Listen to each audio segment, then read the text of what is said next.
আজকে আমরা যে টপিকটা নিয়ে আলোচনা করব সেটা হচ্ছে আমরা যে জীবনে বিপদে পড়ি, আমরা বিপদে পড়লে আমাদেরকে উদ্ধার করে কে? আল্লাহ ছাড়া আমাদের বাঁচানোর কেউ আছে? উদ্ধার করার কেউ আছে? রক্ষা করার কেউ আছে? এজন্য বিপদে পড়লে আমরা চাইবো কার কাছে? আমাদের যাই দরকার হোক আমরা ফরিয়াদ করব কার কাছে? নাকি মাজারে যেয়ে চাবেন? মাজারে যেয়ে চাবেন? অনেকে তো মাজারে যে কপাল খসে, আছে না নাই? মাজারে যে সন্তান চায়, আছে? এই এলাকার লোকদের আকীদা খালিস আমি জানি। মাজারে যে কপাল খসে আর সন্তান চায়। আচ্ছা, মাজারে গেলে সন্তান পাওয়া যায়?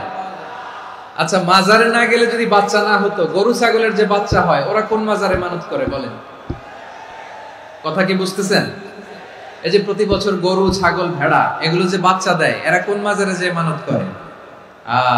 এজন্য চাইতে হবে একজনের কাছে, তিনি কে?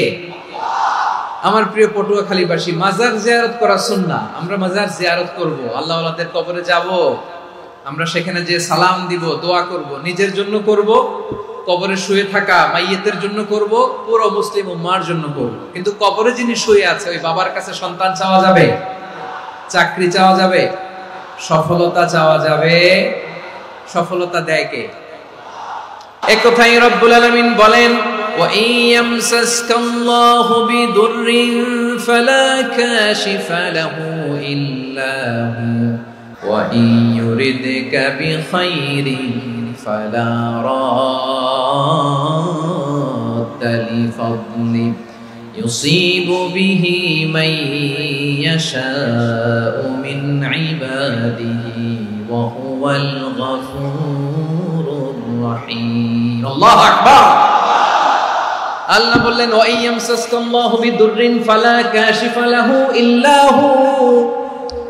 আল্লাহ যদি তোমাকে কোনো বিপদ স্পর্শ করায়, আল্লাহ যদি তোমারে কোনো বিপদে ফেলে দেয়, ওই বিপদ থেকে উদ্ধার করার তিনি ছাড়া আর কেউ নাই। জোরে বলেন ঠিক কিনা? তিনি যদি কোনো বিপদে ফেলেন, তিনি ছাড়া বিপদ থেকে উদ্ধার করার কেউ নাই। আর তিনি যদি তোমার প্রতি কোনো অনুগ্রহ করতে চান, ওই অনুগ্রহ ঠেকিয়ে দেওয়ার ক্ষমতাও কারো নাই। আল্লাহ যদি আপনার সফলতা দিতে চায়, পৃথিবীর কোন শক্তি ওই সফলতাকে থামাতে পারে? এজন্য আল্লাহ বললেন, খবরদার, চিন্তা আকীদা খালিস করে নাও। ওয়া ইয়ামসাসকাল্লাহু বিদুররিন ফালা কাশিফা লাহু ইল্লা হু। আল্লাহ বিপদে ফেললে বিপদ থেকে উদ্ধার করার কেউ থাকে না। আর আল্লাহ যদি তোমার প্রতি দয়া দেখাতে চান, অনুগ্রহ করতে চান, ওই অনুগ্রহকে প্রতিরোধ করার মতো ক্ষমতা কারো নাই। তিনি তার বান্দাদের মধ্য থেকে যাকে ইচ্ছা তাকে দেন, যত ইচ্ছা তত দেন। তিনি ক্ষমাশীল, তিনি মেহেরবান। সুবহানাল্লাহ। তিনি ক্ষমাশীল, তিনি মেহেরবান। তাহলে এই আয়াত থেকে আমরা বুঝতে পারলাম, আমরা যদি বিপদে পড়ি আমাদেরকে কেউ বাঁচাতে পারে না। আমার বাবা আমারে বাঁচাতে পারে, আমার মা আমাকে বাঁচাতে পারে, আমার বন্ধু আমারে বাঁচাতে পারে, আমার দলের কর্মী আমাকে বাঁচাতে পারে, আমার পীর সাহেব আমারে বাঁচাতে পারে। আমার পটুয়াখালীর ভাইয়েরা খেয়াল রাখবেন, বাঁচাতে পারে এক মহান সত্তা, উদ্ধার করতে পারে এক মহান সত্তা। চিৎকার করে বলুন, তিনি কে? আবার আল্লাহ বললেন, আম্মাই ইউজিবুল মুফতাররা ইযা দাআহু ওয়া ইয়াকশিফুস সুআ ওয়া ইয়াজআলুকুম খুলাফাআল আরদ আইলাহুম মা'আল্লাহ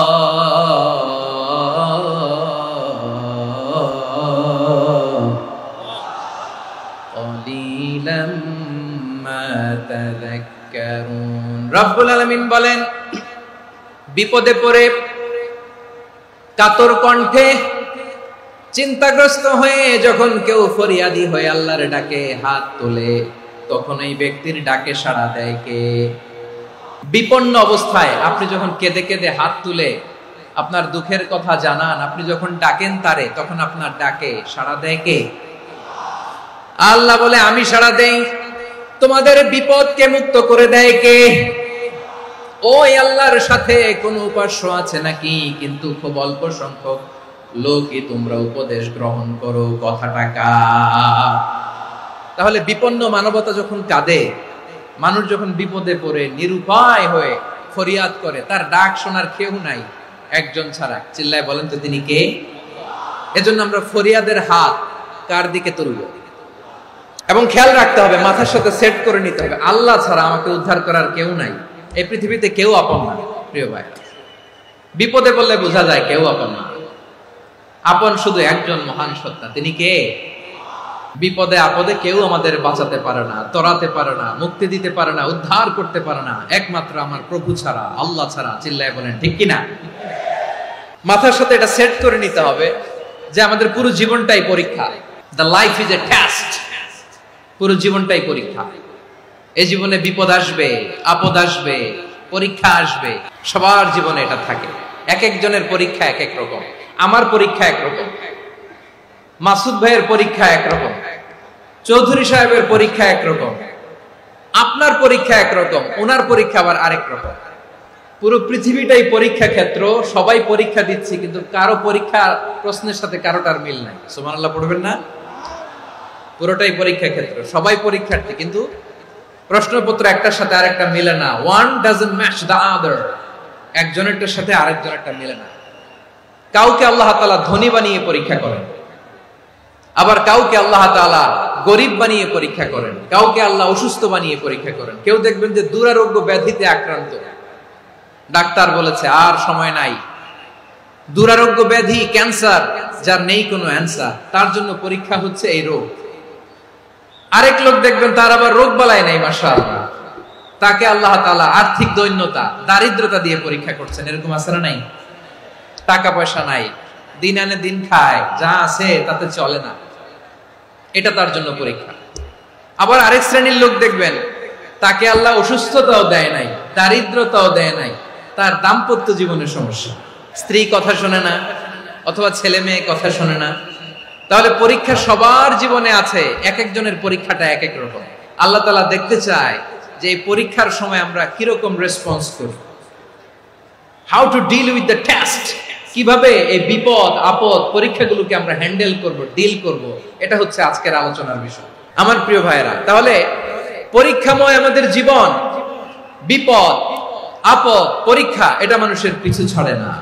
সবার জীবনে পরীক্ষা আছে, নবীদের জীবনেও পরীক্ষা ছিল। সাহাবারা জিজ্ঞেস করেছেন, ইয়া রাসূলুল্লাহ, আইয়ুন নাসি আশাদ্দু বালাআন ফিদ দুনিয়া, এই দুনিয়ার বুকে কাদের পরীক্ষা সবচেয়ে বেশি? বিশ্বনবী বলেছেন, আল আম্বিয়া। এই পৃথিবীতে সবচেয়ে বেশি পরীক্ষা আল্লাহ তাআলা নিয়ে থাকেন নবীদের। কাদের? নবীদের। সুম্মাল আমসাল ফাল আমসাল, এরপরে নবীদের পরের স্তরে যারা, তাদের পরীক্ষা। এরপরে তাদের পরের স্তরে যারা, তাদের পরীক্ষা। সিদ্দিকিনদের, শুহাদাদের, সালিহিনদের, আল্লাহওয়ালাদের। যার ঈমান যত মজবুত, তার জীবনে পরীক্ষাও তত বেশি। চিল্লায় বলেন ঠিক কিনা? তাহলে মুমিনরা, বিশ্বাসীরা, আমরা কি পরীক্ষা বিপদ আপদে ভয় পাই? না, মুমিনরা বিপদে ভয় পায় না, তারা হতাশ হয় না, সুবহানাল্লাহ, তারা নিরাশ হয় না। বিশ্বাসীরা হাল ছেড়ে দেয় না, তারা ভরসা রাখে একজনের উপর। চিল্লায় বলতে হবে তিনি কে?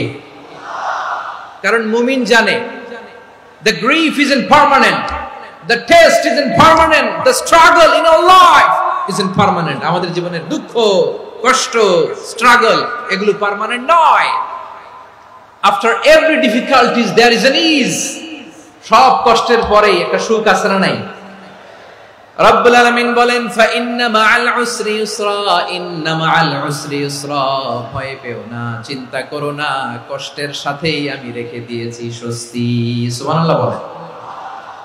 মুমিন জীবনে বিপদ যত বেশি, কষ্ট যত বেশি, তার সামনে সফলতা তার চেয়েও বেশি। কারণ বিশ্বাসীরা জানে রাত্রি যত গভীর হয়, সুবহে সাদিকের সময় তত আগাতে থাকে। গর্ভবতী নারীর পেটের ব্যথা যত বাড়তে থাকে, ঘরে নতুন মেহমান আগমনের সময় ঘনাতে থাকে। মুমিনদের উপর বিপদ, অত্যাচার, আপদ, পরীক্ষা যত বাড়তে থাকে, কালেমার পতাকা উড্ডয়নের সময় কাছে আসতে থাকে। বিশ্বাসীদের এগুলো হিসাব মেলানো অনেক আগে, এগুলো অনেক আগে হিসাব মেলানো। দুঃখের আধার শেষে সুখের আলো মিটি মিটি হাসে। চিল্লায় বলেন ঠিক কিনা? দুঃখের আধার শেষে আলোর প্রভাত হাসে, হতাশার কালো মেঘে যায় গো ভেসে, হতাশার কালো মেঘে যায় গো ভেসে, দুঃখের আধার শেষে আলোর প্রভাতে হাসে, হতাশার কালো মেঘে যায় গো ভেসে, হতাশার কালো মেঘে যায় গো ভেসে। কোরআনের পাতায় পাতায় দেখো ঈমানের পথ ঢাকা ব্যথার কাটায়, কোরআনের পাতায় পাতায় দেখো ঈমানের পথ ঢাকা ব্যথার কাটায়। ভেঙে পড়ো না কভু হতাশ হয়ে, ভেঙে পড়ো না কভু হতাশ হয়ে, জ্বলে পুড়ে খাঁটি সোনা হগো শেষে, জ্বলে পুড়ে খাঁটি সোনা হগো শেষে। দুঃখের আধার শেষে আলোর প্রভাতে হাসে, হতাশার কালো মেঘে যায় গো ভেসে, হতাশার কালো মেঘে যায় গো ভেসে। পরীক্ষা যত বেশি, কষ্ট যত বেশি, সুখের সময় তত কাছাকাছি, চিল্লায় বলতে হবে ঠিক কিনা? এজন্য মুমিন জীবনে পরীক্ষা বেশি, মুমিনদের হতাশা নাই। মুমিনরা নিরাশ হয় না, হতাশ হয় কাফিররা। মুমিনরা কখনো হাল ছেড়ে দেয় না, মুমিনরা ভরসা রাখে একজনের উপর, তিনি কে?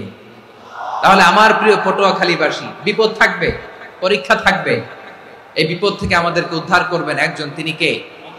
আমরা শুধু আল্লাহর উপরই ভরসা রাখবো, চাইবো একজন সত্তার কাছে। আওয়াজ করে বলুন, তিনি কে? একজন সত্তার কাছে চাইবে। বিশ্বনবী ওনার চাচাতো ভাই আব্দুল্লাহ ইবনে আব্বাস রাদিয়াল্লাহু তাআলা আনহুকে বললেন, ইয়া আব্দুল্লাহ ইবনুল আব্বাস, হে আব্দুল্লাহ ইবনে আব্বাস, ইদা সাআলতা ফাসআলিল্লাহ, যখন চাইবে আল্লাহর কাছে যাও। ও আব্দুল্লাহ, যখন চাইবা আল্লাহর কাছে চাও। ওয়া ইদা ইসতাআনতা ফাসতাইন বিল্লাহ, যখন সাহায্য চাইবা আল্লাহর কাছে ফরিয়াদ করো। জেনে রেখো ও আব্দুল্লাহ, ওয়া'লাম আন্নাল উম্মাতা লাউ ইজতামাআত আলা আন ইয়ানফাউকা বিশাইইন লাম ইয়ানফাউকা ইল্লা বিশাইইন ক্বাদ কাতাবাহু আল্লাহু লাক। ও আব্দুল্লাহ, জেনে রেখো, মনে রেখো, গোটা বিশ্বের সবাই মিলে যদি তোমার উপকার করতে চায়, ততটুকুই তারা করতে পারবে যতটুকু আল্লাহ তোমার নসিবে সেটা লিখে রেখেছে। ঠিক কিনা বলেন? আর যদি গোটা বিশ্বের সবাই মিলে তোমার বিরুদ্ধে কনস্পাইরেসি করে, ষড়যন্ত্র করে, গোটা বিশ্বের সবাই মিলেও যদি তোমার ক্ষতি করতে চায়, ততটুকুই শুধু পারবে যেটা আল্লাহ তোমার জন্য বরাদ্দ রেখেছে।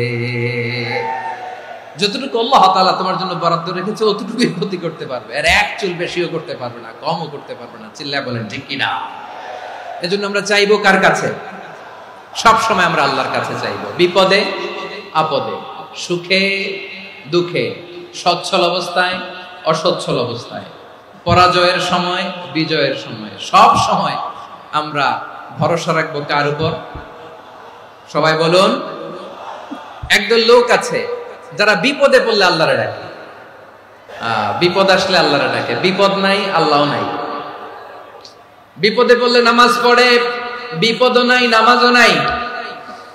বিপদে পড়লে জিকির করে, বিপদ যখন চলে যায় ওদের জিকিরও বন্ধ হয়ে যায়। এরকম আছে না নাই? কিছু লোক দেখবেন পরীক্ষা আসলে নামাজ পড়ে, দেখবেন পরীক্ষার সময় নামাজ পড়ে, পরীক্ষাও নাই নামাজও আছে। এরকম কিছু লোক আছে অসুস্থ হলে আল্লাহরে বড্ড ভালোবাসে, আল্লাহরে খুব ডাকে। অসুস্থ হইলে অসুস্থতাও নাই, আল্লাহ স্মরণও নাই। দেখবেন কিছু লোক নির্বাচন আসলে খুব আল্লাহওয়ালা হয়ে যায়, তখন দেখবেন মাথার মধ্যে হেজাব লাগায়, পাঞ্জাবি লাগায়, আল্লাহওয়ালা হয়ে যায়। নির্বাচনও নাই, এরপরে আল্লাহর কথাও নাই।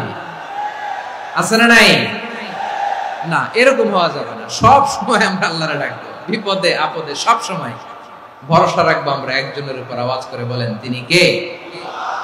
একথায় আল্লাহ তাআলা আমাদের চোখে আঙ্গুল দিয়ে জানিয়ে দিলেন, ফাইদা রাকিবু ফিল ফুলকি দা'আউল্লাহা মুখলিসিনা লাহুদ্দিন ফালাম্মা নাজ্জাহুম ইলাল বাররি ইযা হুম ইউশরিকুন। আল্লাহ বলে একদল লোক আছে, তারা যখন নৌযানে চড়ে, জলযানে চড়ে, সাগরের মধ্যে যখন জাহাজে চড়ে, লঞ্চে চড়ে, তারা যখন তুফানের সম্মুখীন হয় তখন তারা আল্লাহরে বড্ড বেশি ডাকে, একান্ত ভাবে ডাকে, বিশুদ্ধ চিত্তে ডাকে। আবার তুফান থেকে তাদেরকে সেফ জোনে নিয়ে, নিরাপদ জোনে নিয়ে যখন বন্দরে আমি আল্লাহ তাদেরকে ভিড়িয়ে দেই, ওই লোকগুলো আবার আমি আল্লাহর সাথে শিরিক করে। এরকম আছে না নাই? জাহাজে উঠছে, সাগরের মাঝখানে তুফান, ওই সময় দেখবেন আল্লাহ কারে কয়। এই কথা তো আপনাদেরকে বোঝানো সহজ, আপনারা তো নদীর দেশের মানুষ।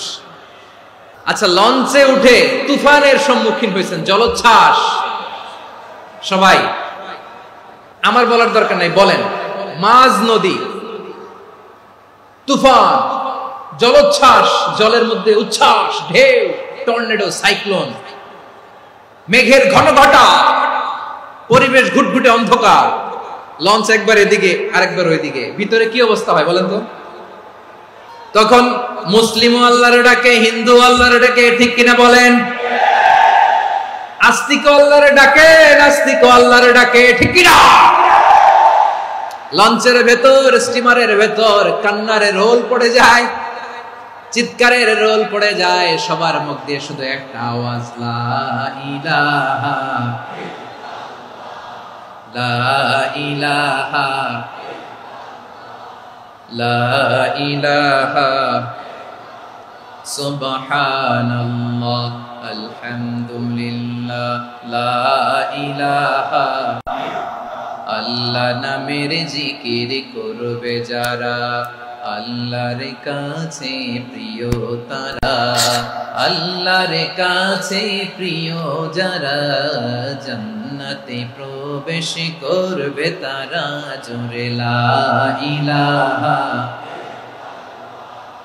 লা ইলাহা ইল্লাল্লাহ লা ইলাহা ইল্লাল্লাহ মুহাম্মাদুর রাসূলুল্লাহ সাল্লাল্লাহু আলাইহি ওয়াসাল্লাম।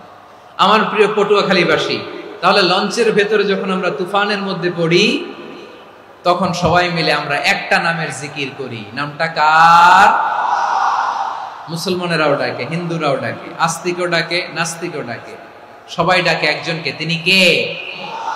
আবার দেখবেন ওই আল্লাহ তুফানের পরে, ঝড়ের পরে ওই লঞ্চটাকে যখন সদর ঘাটে ফিরিয়ে দেয়, আবার আমরা নাফরমানি শুরু করে দেই। সে কোথায় আল্লাহ বললেন, ফাইদা রাকিবু ফিল ফুলকি দা'আল্লাহ মুখলিসিনা লাহুদ্দিন ফালাম্মা নাজ্জাহুম ইলাল বাররি ইযা হুম ইউশরিকুন।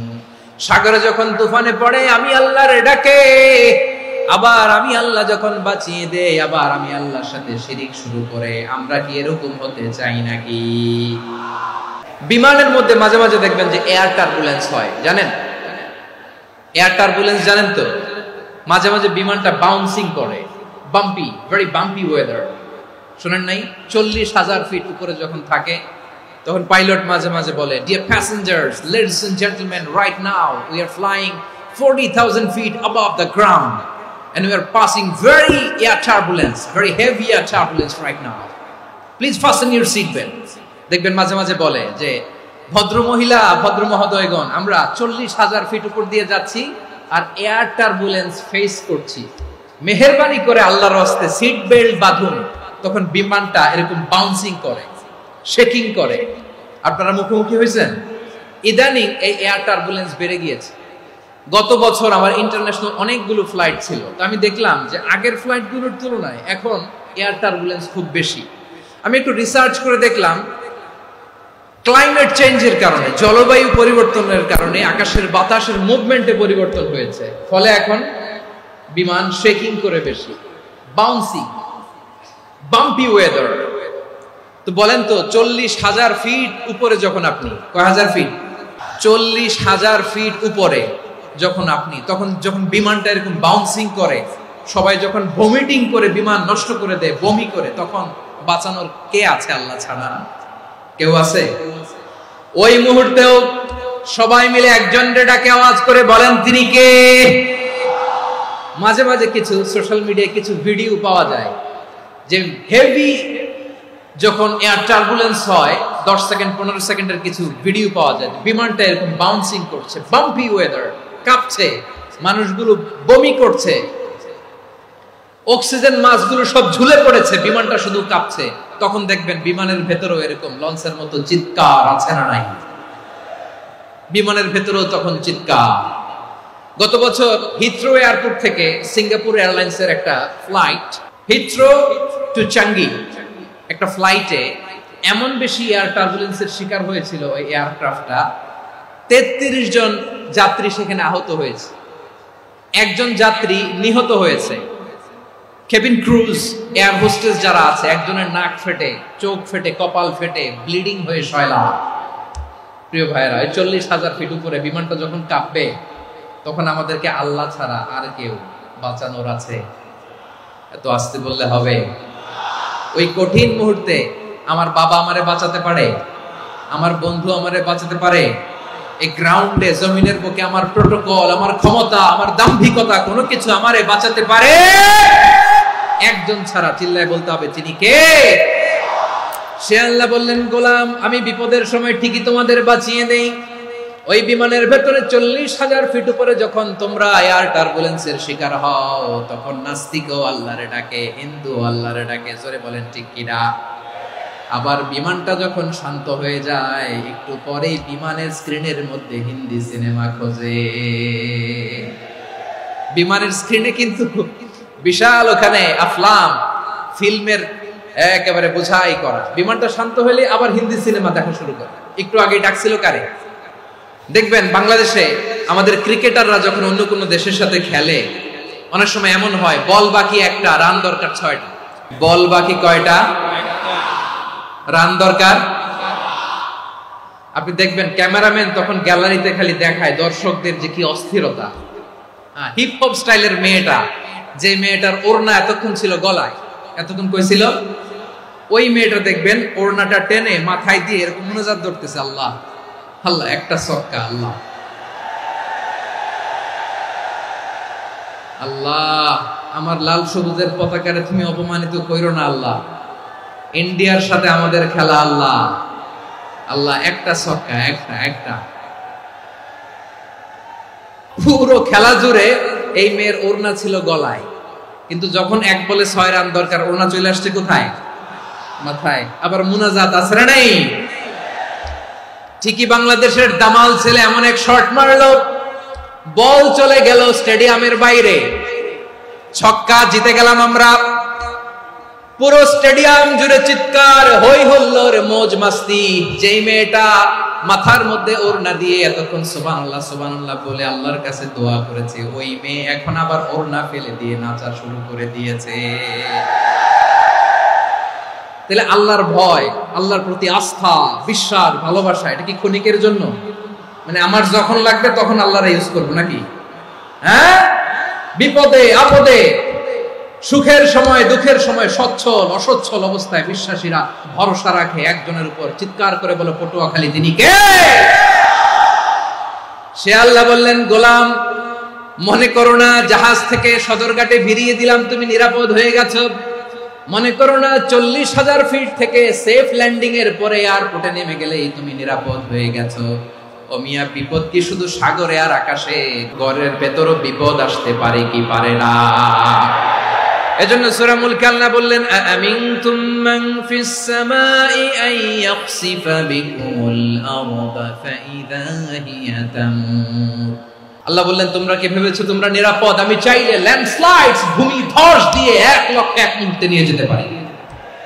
এক সুনামি দিয়ে থাপ্পড় মেরে 3 লক্ষ সাগরের ভেতরে ঢুকায় দিতে পারি। 1 সেকেন্ডও লাগে না আমার। أم أمنتم من في السماء أن يرسل عليكم حاصبا فستعلمون كيف نذير। আল্লাহ চাইলে আকাশ থেকে পাথর বৃষ্টি নাজিল করতে পারেন কি পারেন না? এই মুহূর্তে এখানে ভূমিকম্প দিতে পারেন কি পারেন না? আচ্ছা, ভূমিকম্প যখন হয় আমাদের কারো হুঁশ থাকে? আপনি মনে করছেন আমরা সাধারণ মানুষ, আমরা দৌড় দেই, আর প্রেসিডেন্ট প্রধানমন্ত্রী ওনারা বুঝি খাটে শুয়ে থাকে? ভূমিকম্প, আর্থকোয়েক যদি হয়, বাঁচার জন্য আমরা কি করি? হয় খাটের তলায়, ডাইনিং টেবিলের নিচে, উপরে শক্ত কিছু আছে এটার নিচে, অথবা ঘর থুইয়া দাও দৌড়। তো প্রধানমন্ত্রী উনি কি করে? প্রেসিডেন্ট উনি কি করে? হ্যাঁ, উনি খাটের মধ্যে যে শুয়ে থাকে নাকি? উনিও দৌড়, সাধারণ মানুষও দৌড়, প্রধানমন্ত্রীও দৌড়, বাড়িওয়ালাও দৌড়, ভাড়াটিয়াও দৌড়, সবাই দৌড়। নাকি ভাড়াটিয়ারা বাড়ি থুইয়া দৌড়, বাড়িওয়ালারা আর বেরোয় না? এরকম না। তাহলে যে কোনো মুহূর্তে ভূমিকম্প দিয়ে নাস্তানাবুদ করতে পারে কে? আমার প্রিয় ভাইয়েরা, আমরা নিরাপদ নই, আমরা তার দয়ায় বেঁচে আছি। কার দয়ায়? এজন্য আল্লাহ বললেন, গোলাম, যে কোনো মুহূর্তে বিপদ দিয়ে তোমাদেরকে নাস্তানাবুদ করতে পারি। বিশ্বাসী বলে যদি নিজেকে দাবি করো, সব সময় ডাকতে হবে একজন সত্তাকে। বলেন তিনি কে? আপদ থেকে, পরীক্ষা থেকে, ক্যালামিটি থেকে আমাদেরকে কেউ বাঁচাতে পারে না, একজন সত্তা ছাড়া। আবারও বলেন তো তিনি কে? এবার আমরা দেখি বিষ্ণু ইসা ইসলামের জীবনে বিপদ আপদ ছিল কিনা। উনি বিপদ আসলে কিভাবে ডিল করতেন, বিপদ আসলে কোন দোয়া পড়তে হয়, কিভাবে ফরিয়াদের হাত উত্তোলন করতে হয়, কিভাবে রবের দরবারে নতজানু হয়ে ফরিয়াদ করতে হয়, এটা জানার দরকার আছে না নাই? আসলে আমরা বিষ্ণুনবীর জীবনী থেকে দেখি বিপদ আসলে উনি কি করতেন। বিপদ আসলেই প্রথমে বিষ্ণুনবী সাল্লাল্লাহু আলাইহি ওয়াসাল্লাম একটা দোয়া পড়তেন। তিনি পড়তেন, ইন্না লিল্লাহি ওয়া ইন্না ইলাইহি রাজিউন। নিশ্চয় আমরা আল্লাহর জন্য, নিশ্চয় আমরা কার দিকে ফিরবো ভাই? আবার কার দিকে ফিরবো? আওয়াজ করে বলুন তো, আমরা এসেছি কার কাছ থেকে, আবারও ফিরে যাব কার কাছে? এজন্য বিষ্ণুই পড়ছেন, ইন্না লিল্লাহি ওয়া ইন্না ইলাইহি রাজিউন। নিশ্চয় আল্লাহর জন্য, ওই আল্লাহর দিকেই আমরা ফিরে যাব। তারপরে বিষ্ণুই পড়তেন, আল্লাহুম্মা আজুরনি ফি মুসিবাতি ওয়াখলুফ লি খায়রাম মিনহা। একসাথে প্রথমে পড়তেন ইন্না লিল্লাহি ওয়া ইন্না ইলাইহি রাজিউন, তারপর পড়তেন আল্লাহুম্মা আজুরনি ফি মুসিবাতি ওয়াখলুফ লি খায়রাম মিনহা। মানে আল্লাহ, এই যে আমি বিপদে ধৈর্য ধারণ করলাম, এটার সব তুমি আমারে দাও, আর যেটা হারালাম এর চেয়ে ভালো কিছু দিয়ে মেকআপ করে দিও, ভালো কিছু দিয়ে বদল করে দিও। সুবহানাল্লাহ পড়েন। তাহলে বিপদ আসলে আমরা কি পড়ব? এদেশে পরস্পরে দেখা হলে দেয় সালাম, এদেশে আমজনতার হৃদয় জুড়ে পাক কালাম, এদেশে বিপদ এলে সর্বজনে সর্বক্ষণে দোয়া পড়ে ইন্না লিল্লাহ। কি পড়ে? সুবহানাল্লাহ সুবহানাল্লাহ সুবহানাল্লাহ সুবহানাল্লাহ। এদেশে আজান শুনে সূর্য ওঠে শহর গ্রামে, এদেশে আজান শুনে সূর্য ডুবে সন্ধ্যা নামে, এদেশে সকল কাজে সবাই বলে বিসমিল্লাহ, এদেশে ভালো কিছু দেখে শুনে হাসি মুখে সবাই বলে মাশাআল্লাহ। তাহলে বিপদ এলে আমরা কি পড়ি? তাহলে বিপদ এলেই আমরা এখন থেকে ইন্না লিল্লাহ পড়ব, নাকি হাই হুতাশ করবেন? একদল আছে হাই হুতাশ করে, হায় আল্লাহ রে, মোর কি হইল রে, মুই কি হরমু রে, মুই কমবে যামু রে, এরকম বিলাপ করতে নিষেধ করেছেন বিশ্বনবী। কি করব, কই যাব, কি হবে, হায় হায়, এরকম হাহুতাশ আছে না নাই? বিশ্বাসীরা হাহুতাশ করে না, তারা ইন্না লিল্লাহ পড়ে। কি পড়ে মনে থাকবে? আমরা পড়ব ইন্না লিল্লাহি ওয়া ইন্না ইলাইহি রাজিউন। নিশ্চয়ই আমরা আল্লাহর জন্য, আমরা আল্লাহর দিকেই ফিরে যাব। এরপর পড়ব আল্লাহুম্মা আজুরনি ফি মুসিবাতি ওয়াখলুফ লি খায়রাম মিনহা। আল্লাহ, আমি যে বিপদে ধৈর্য ধারণ করলাম এটার সওয়াব দিও, আর যা হারালাম তার চেয়ে ভালো কিছু দিয়ে বদল করে দিও। সুবহানাল্লাহ পড়েন। বিশ্বনবীর হাদিস শুনলেন উম্মে সালামা রাদিয়াল্লাহু তাআলা আনহা। ওনার স্বামী হলো আবু সালামা। মজার ঘটনা খেয়াল করে শুনেন। সাইয়্যিদাতুনা উম্মে সালামা রাদিয়াল্লাহু তাআলা আনহা, ওনার স্বামীর নাম আবু সালামা। শ্রেষ্ঠ দম্পতি, শ্রেষ্ঠ ফ্যামিলি। প্রথমে হিজরত করেছিলেন হাবাসায়, পরে হিজরত করেছেন মদিনায়। উহুদ যুদ্ধের পরে ওনার স্বামী আবু সালামা ইন্তেকাল করলো, শহীদ হলো। সুবহানাল্লাহ পড়েন। যখন আবু সালামা ইন্তেকাল করলো, উম্মে সালামা রাদিয়াল্লাহু তাআলা আনহা কেঁদে কেঁদে হয়রান। আর নবীর শিখানো বাণী অনুযায়ী তিনি বারবার পড়ছিলেন ইন্না লিল্লাহ। কি পড়ছিলেন? ইন্না লিল্লাহ। যেহেতু বিশ্বনবী বলেছেন কেউ যদি বিপদের প্রথম ধাক্কায় পড়ে ইন্না লিল্লাহি ওয়া ইন্না ইলাইহি রাজিউন, আল্লাহুম্মা আজুরনি ফি মুসিবাতি ওয়াখলুফ লি খায়রাম মিনহা, তাহলে এই বিপদে যে সে যা হারালো তার চেয়ে শ্রেষ্ঠ কিছু দিয়ে আল্লাহ তার বদল দিয়ে দিবে। এই হাদিস শুনে উম্মে সালামা রাদিয়াল্লাহু তাআলা আনহা ওনার প্রাণ প্রিয় স্বামী আবু সালামার ইন্তেকালের পরে চোখের পানি ছাড়ে আর পড়ে ইন্না লিল্লাহি ওয়া ইন্না ইলাইহি রাজিউন, আল্লাহুম্মা আজুরনি ফি মুসিবাতি ওয়াখলুফ লি খায়রাম মিনহা। বারবার এই দোয়া পড়ে চোখের পানি ছাড়ে, এই দোয়া পড়ে চোখের পানি ছাড়ে, আর মনে মনে বলে আবু সালামার মতো ভালো মানুষ মদিনাতে নাই, আবু সালামার চেয়েও ভালো মানুষ মদিনাতে নাই, তার চেয়ে ভালো মানুষ কি করে আল্লাহ তাআলা আমারে দিবে, তার চেয়ে ভালো মানুষ তো আমি মদিনাতে দেখি না। চোখের পানি দিয়ে বুক ভাসায় আর নবীর হাদিসের উপর আমল করে পড়ে ইন্না লিল্লাহি ওয়া ইন্না ইলাইহি রাজিউন, ইন্না লিল্লাহি ওয়া ইন্না ইলাইহি রাজিউন। পড়তে পড়তে চোখের পানি ছাড়ে আর চিন্তা করে বিশ্বনবী বললেন, এই দোয়া পড়লে যেটা হারালাম তার চেয়ে ভালো কিছু দিয়ে আল্লাহ পুরস্কার দেয়। আবু সালামের চেয়ে ভালো মানুষ মদিনার মধ্যে আর কে হতে পারে? কি আজীব তামাশা, কি অবাক করা ঘটনা। কিছুদিন পরে দেখা গেল সাইয়্যিদুল মুরসালিন রাহমাতাল লিল আলামিন স্বয়ং বিশ্ব নবী উম্মে সালামাকে বিয়ের প্রস্তাব পাঠিয়েছে।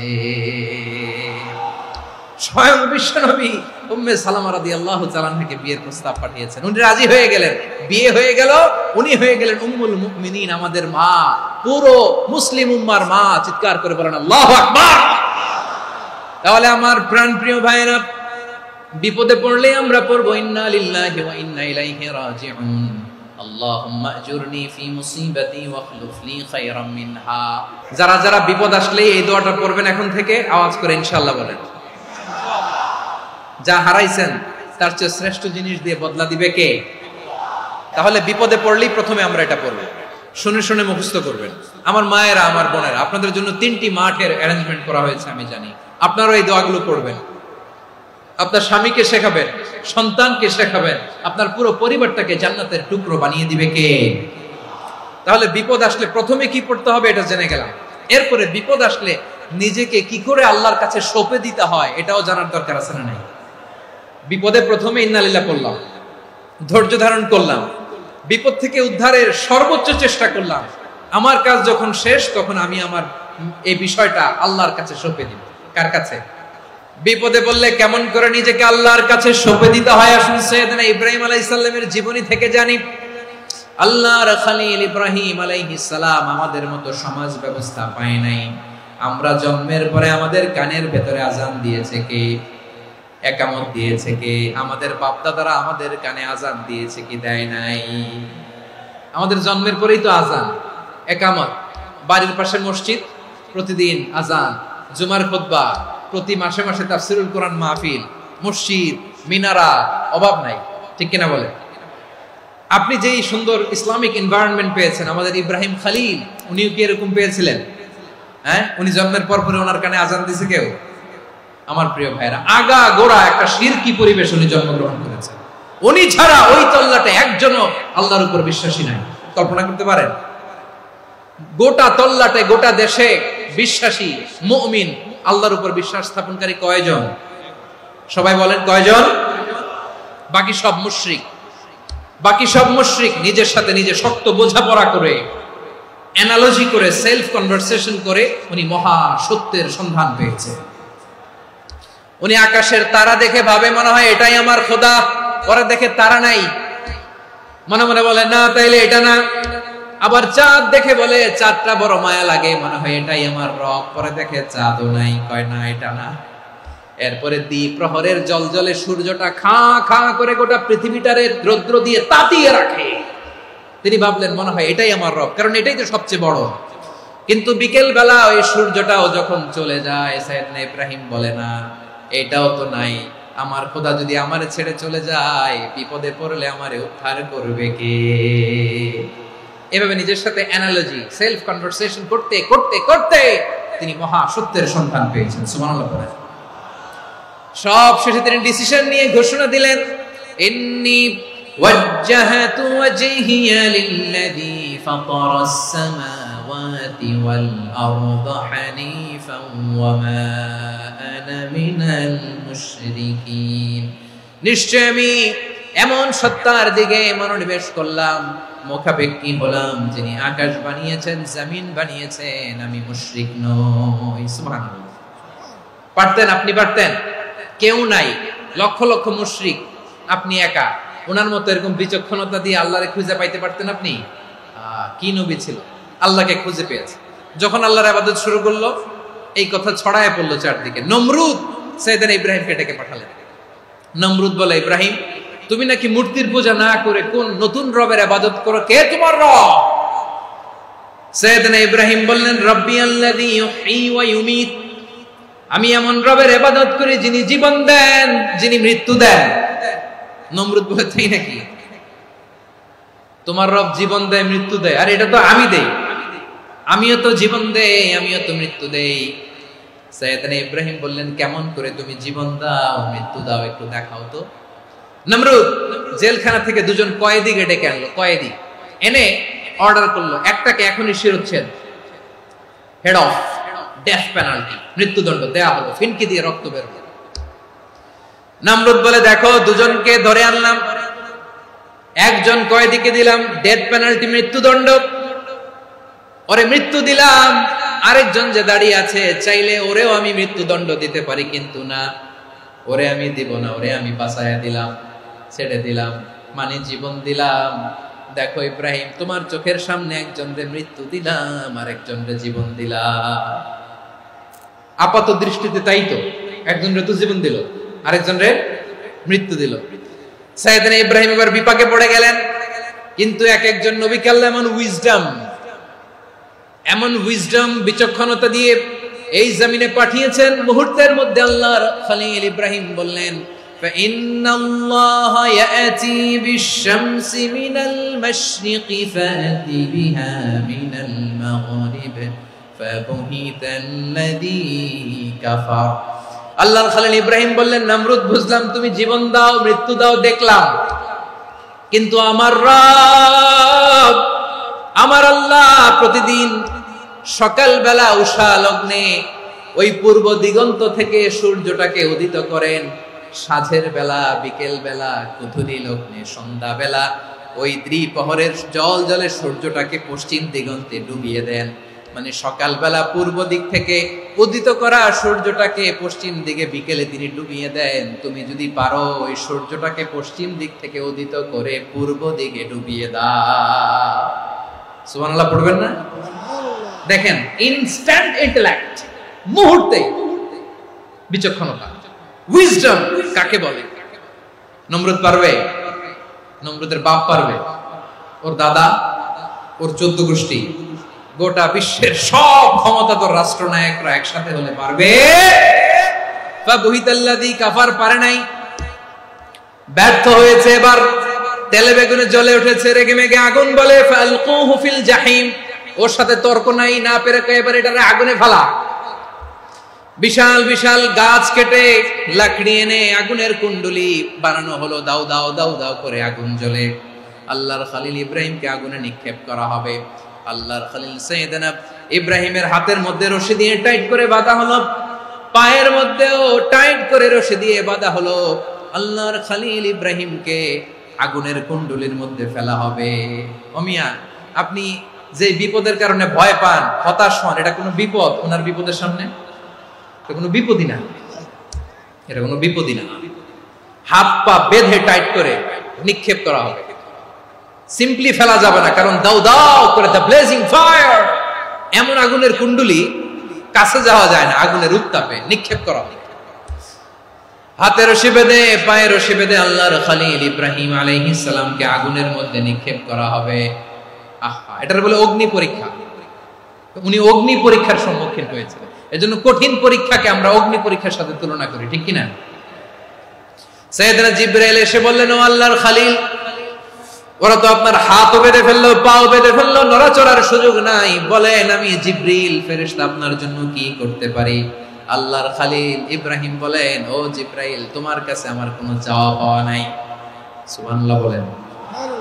তোমার কাছে বলার কিছু নাই, তোমার সাহায্যের আমার দরকার নাই। সাইয়েদনা ইব্রাহিম আলাইহিস সালামকে হাতে পায়ে রশি বেঁধে, হাত পা বাঁধা অবস্থায় জ্বলন্ত অগ্নিকুণ্ডে যখন নমরুদের দলবল নিক্ষেপ করবে, আল্লাহর খলিল কিভাবে নিজেকে আল্লাহর কাছে সঁপে দিয়েছেন পটুয়াখালীর ভাইরা খেয়াল করে শুনুন। হাত পা বেঁধে আল্লাহর খলিলকে যখন নিক্ষেপ করা হবে, তিনি মুখ ফুটে বলে ফেললেন, হাসবুনাল্লাহু ওয়া নি'মাল ওয়াকিল। হাসবুনাল্লাহু ওয়া নি'মাল ওয়াকিল, আমার জন্য আল্লাহই যথেষ্ট, আমার জন্য আল্লাহই যথেষ্ট। তিনি আমার সবচেয়ে বড় গার্ডিয়ান, তিনি আমার সবচেয়ে বড় অভিভাবক। জিব্রাইলের সাহায্যে রফারকে ফিরিয়ে দিলেন। দুনিয়ার বুকে কারো কাছে কিছু বলেন নাই, মুখ ফুটে বলেছেন হাসবুনাল্লাহ। ও আমার পটুয়াখালীর প্রাণের ভাইয়েরা, খেয়াল রাখবেন, কোন বান্দা তার হাতে থাকা সব চেষ্টাটুকুন করার পরে মুখ ফসকে মুখ দিয়ে যখন বলে ফেলে হাসবুনাল্লাহ, বান্দা যখন হাসবুনাল্লাহ বলে ফেলে, ওই ব্যাপারটা ডিল করার দায়িত্ব স্বয়ং আল্লাহ আরশের উপর থেকে নিয়ে নেয়।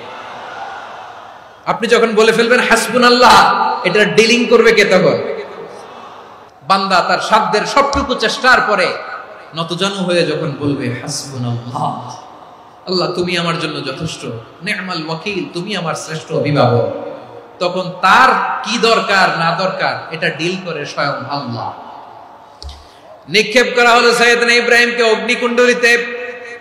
হাজার হাজার মানুষের দৃশ্য দেখার জন্য জড়ো হয়েছে এরকম বিশাল ময়দানে।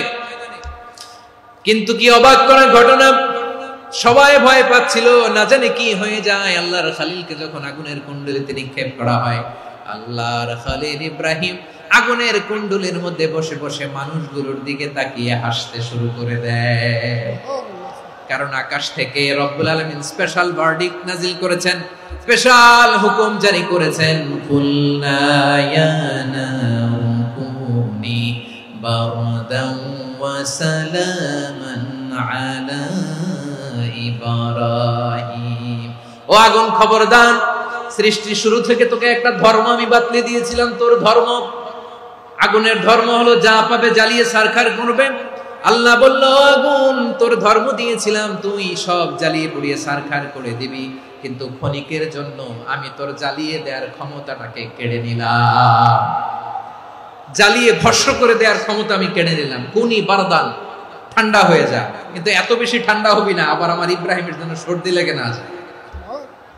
সুবহানাল্লাহ, এত আস্তে বললে হবে? কুনি বারদান, বারদ মানে বরফ, ঠান্ডা, ঠান্ডা হ, কিন্তু এত ঠান্ডা হবি না যাতে আমার ইব্রাহিমের কষ্ট হয়। আগুন বলে, আল্লাহ একবার বললাম ঠান্ডা হ, আবার বলো এত ঠান্ডা হবি না যাতে খলিলের সর্দি না লাগে। কেমন ঠান্ডা হব, কেমন এনভায়রনমেন্ট তৈরি করে দেব বলো? আল্লাহ বললেন, সালামান আলা ইব্রাহিম, আমার খলিল, আমার ইব্রাহিমের জন্য তুই জান্নাতের গুল বাগিচা হয়ে যা। ও ভাই, নবী মুসার মতো ঈমান হলে রাস্তা হবে সাগর জলে, নবী ইউসুফের মতো ঈমান হলে একে একে দরজা খোলে। নবী ইব্রাহিমের মতো ঈমান যদি আজও থাকে বিদ্যমান, অগ্নিকুণ্ডে দেখতে পাবে খুবসুরতে ফুল ভাগা।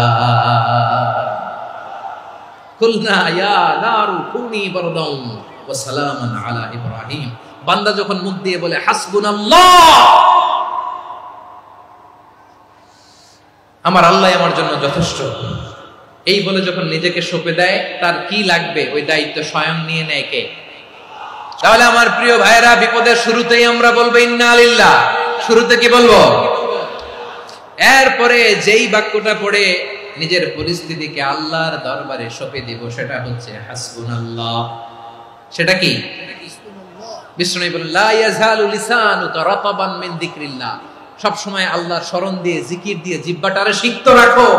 আর শয়তানু জাসিমুন আলা কলবি ইবনে আদম, শয়তান বনি আদমের কলবে খামচি মেরে বসে থাকে। ফাইদা যাকারাল্লাহ খালাসা, মানুষ যখন আল্লাহর স্মরণ করে জিকির করে, শয়তান দৌড়ে পালায়। ওয়া ইদা গাফালা ওয়াসওয়াসা, যখনই বনি আদম গাফেল হয়, তখনই শয়তান তার হৃদয়ে ওয়াসওয়াসা দেয়।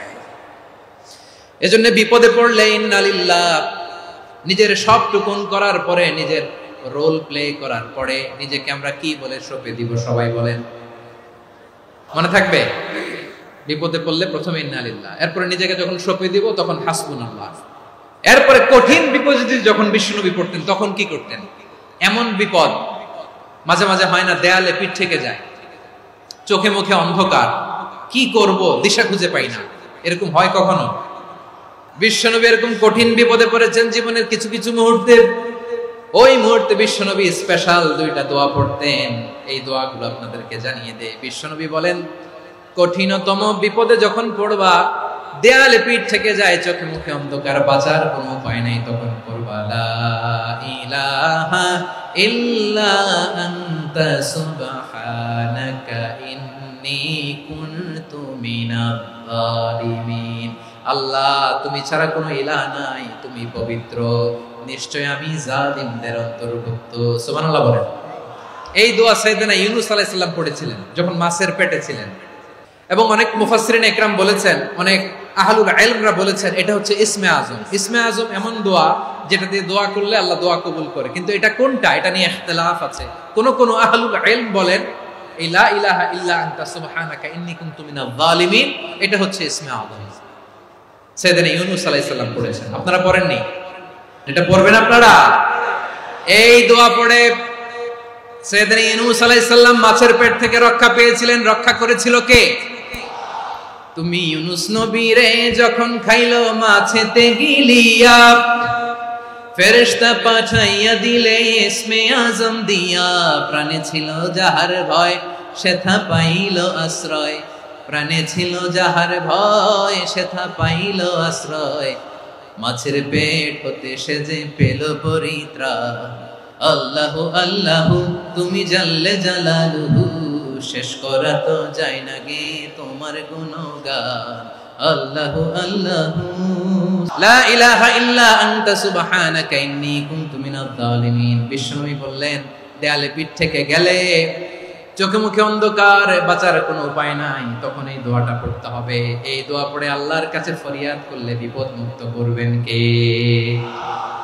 কেন এই দোয়াটা আল্লাহর কাছে বড্ড প্রিয় জানেন আমার ভাইরা? কারণ এই দোয়ার মধ্যে 3টা জিনিস আছে। 1 নম্বরে হচ্ছে তাওহীদ, 2 নম্বরে তাসবিহ, 3 নম্বরে তাকরীর।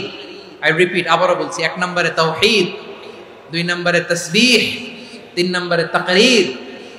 এই দোয়াটা আল্লাহর কাছে এত পছন্দনীয় কারণ এই দোয়ার প্রথম অংশে আছে তাওহীদ, আল্লাহর একত্ববাদের ঘোষণা। লা ইলাহা ইল্লা আনতা, ও আল্লাহ আপনি ছাড়া কোনো ইলাহ নাই, উপাস্য নাই। এই কথা বললে আল্লাহ বড় খুশি হয়ে যায়। সুবহানাল্লাহ পড়েন।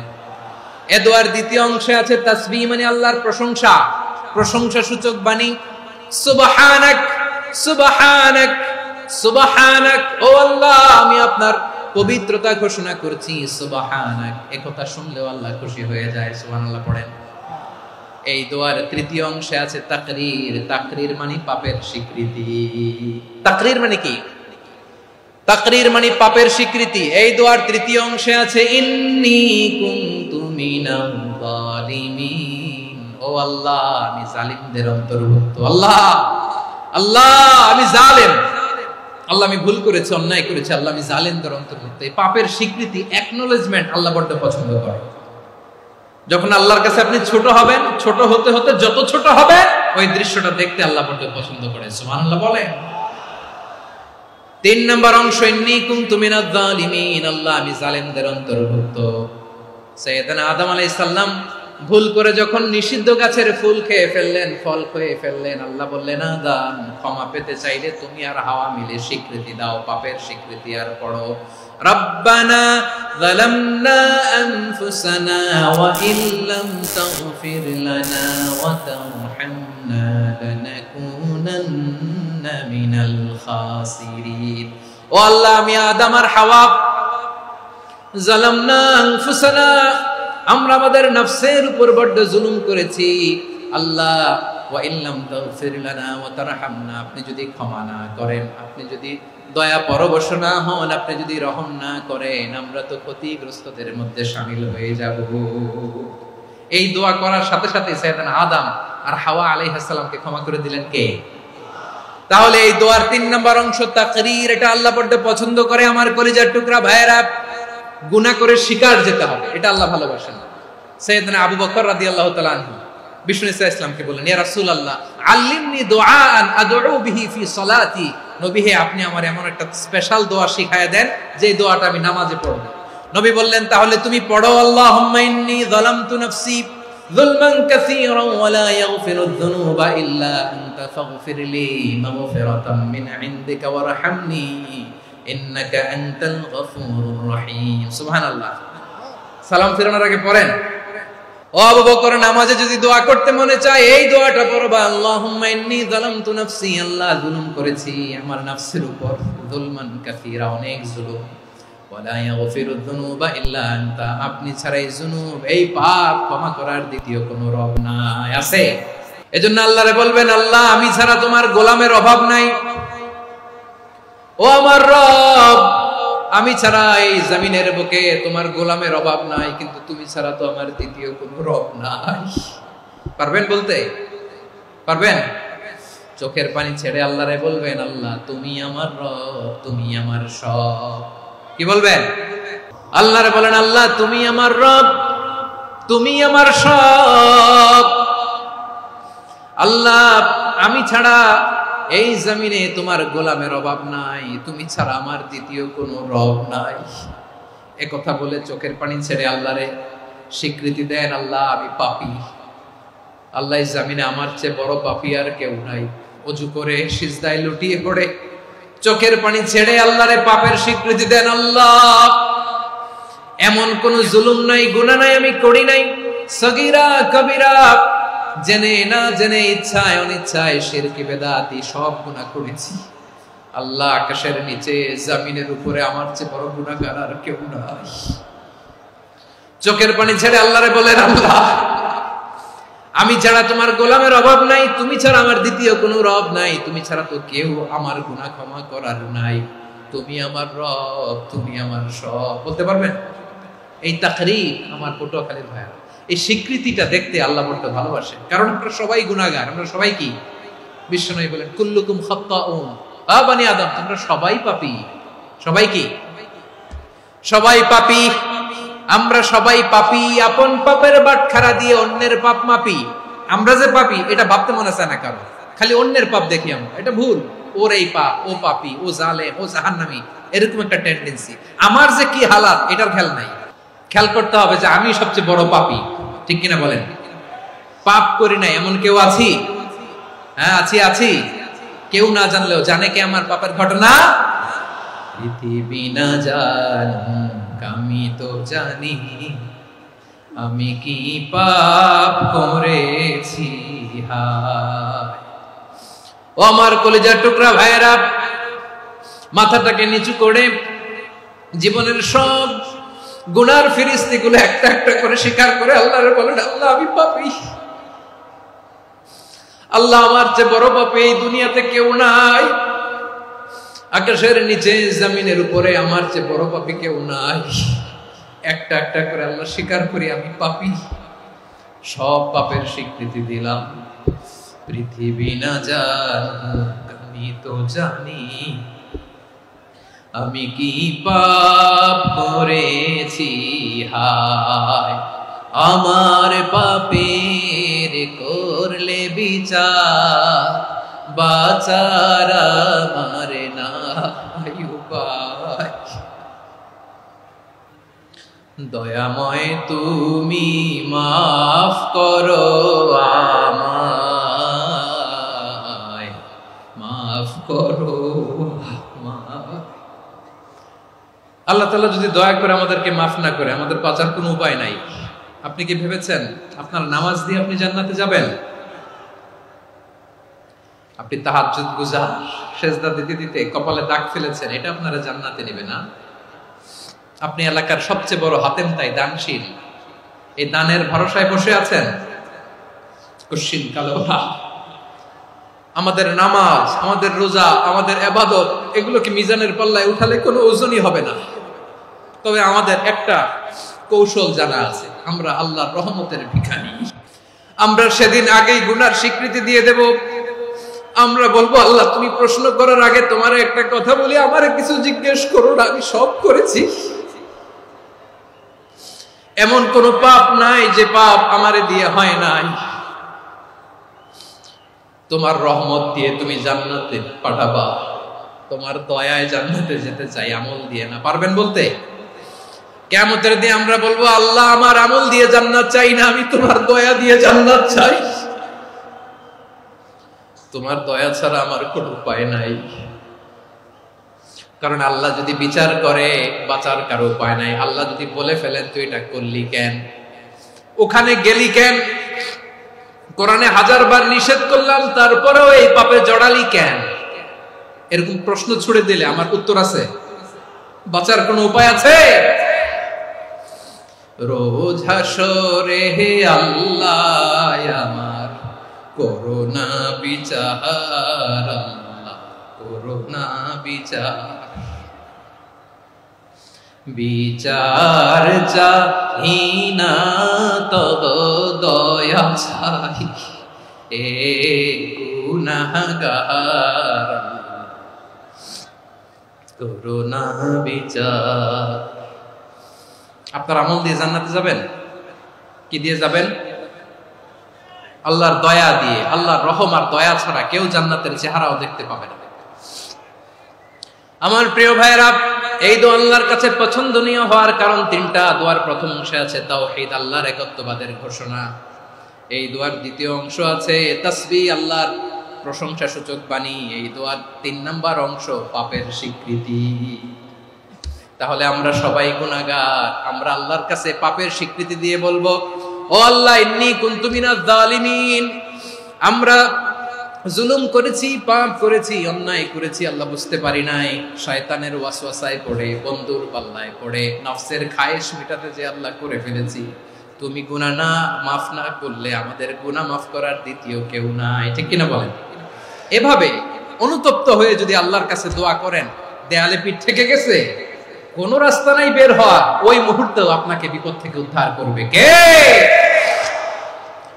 বিশ্বনবী চরম বিপদে পড়লে 2টা দোয়া পড়তেন। প্রথম হলো এটা, লা ইলাহা ইল্লা আনতা সুবহানাকা ইন্নী কুনতু মিনাল জালিমিন। এই দোয়াটা আমরা বেশি বেশি পড়ব প্রিয় ভাইরা। রাজি আছেন?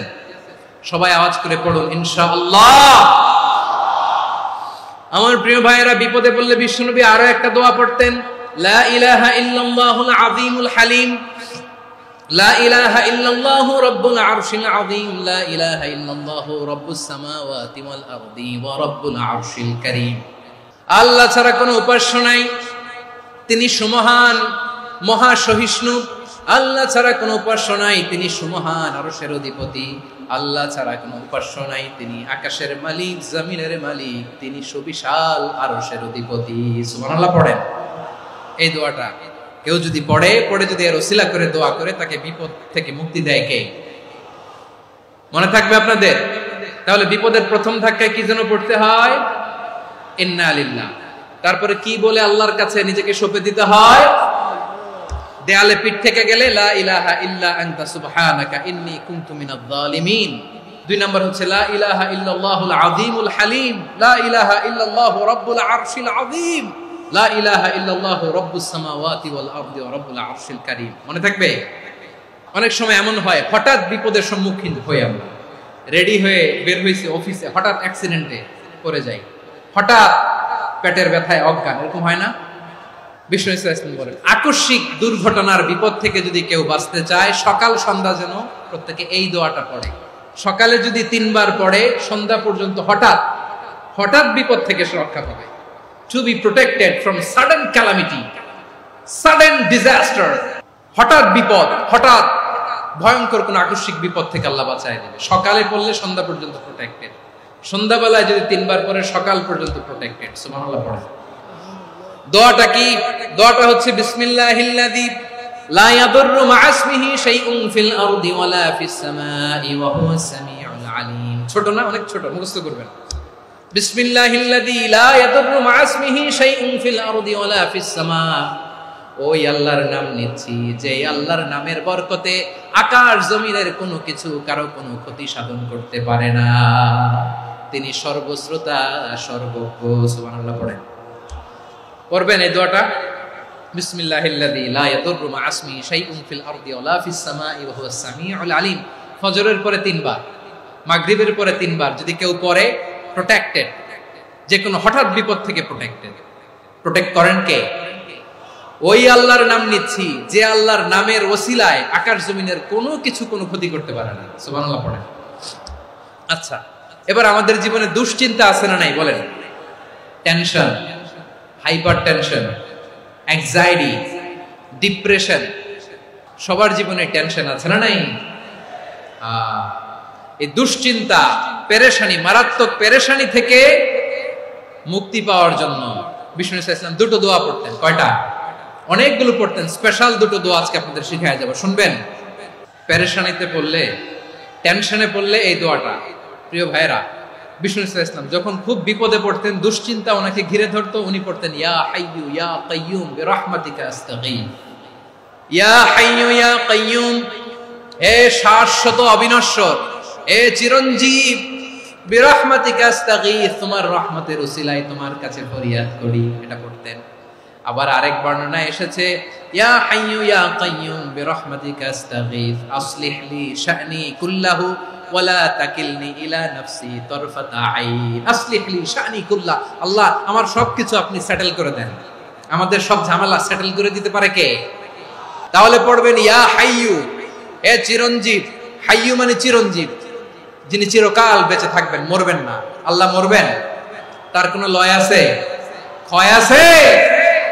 সূরা রহমানে আল্লাহ বললেন কুল্লু মান আলাইহা ফানি ওয়া ইয়াবকা ওয়াজহু রাব্বিকা যুল জালালি ওয়াল ইকরাম ফাবিআইয়ি আলাই রাব্বিকুমা তুকাযিবান। জমিনে যা আছে সব ফান, ভ্যানিশ হয়ে যাবে, নিশ্চিহ্ন হয়ে যাবে, শেষ হয়ে যাবে, সব বিলুপ্ত হয়ে যাবে, একজন ছাড়া। জোরে বলেন তিনি কে?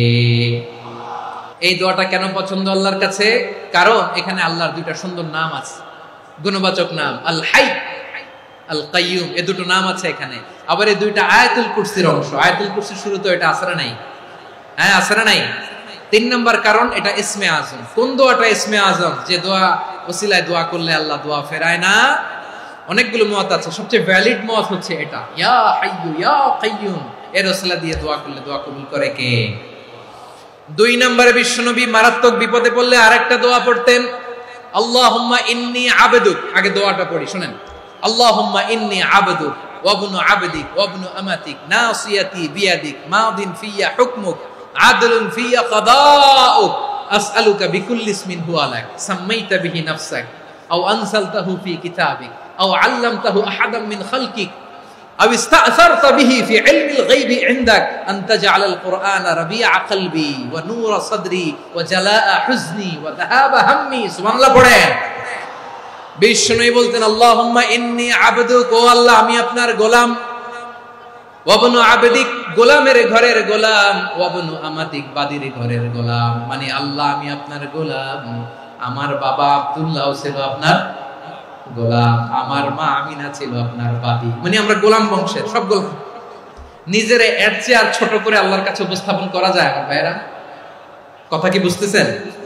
নিজেকে এর চাইতে ছোট, নগণ্য আর তুচ্ছ করে আল্লাহর সাথে প্রেজেন্ট করা যায়?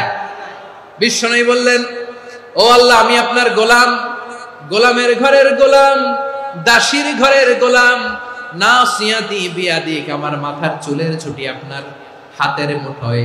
আপনি ডানে টান দিলে আমি ডানে যেতে বাধ্য, আপনি বাঁয়ে টান দিলে বাঁয়ে যেতে বাধ্য। বিশ্বনবী বললেন আল্লাহ আমার মাথার চুলের ঝুঁটি আপনার হাতের মুঠোয়।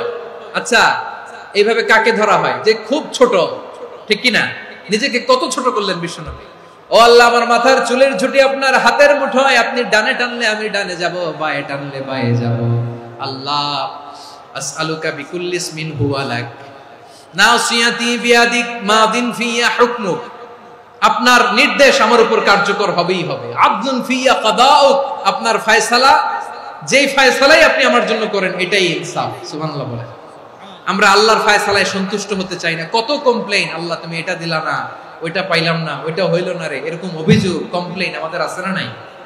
আর বিশ্বনবী বলতেন আদলুন ফিয়া কাদাউক, আল্লাহ আমার জন্য তোমার যেটা ফয়সালা এটাই সবচেয়ে শ্রেষ্ঠ ইনসাফ, এর চেয়ে ইনসাফ আর হতে পারে?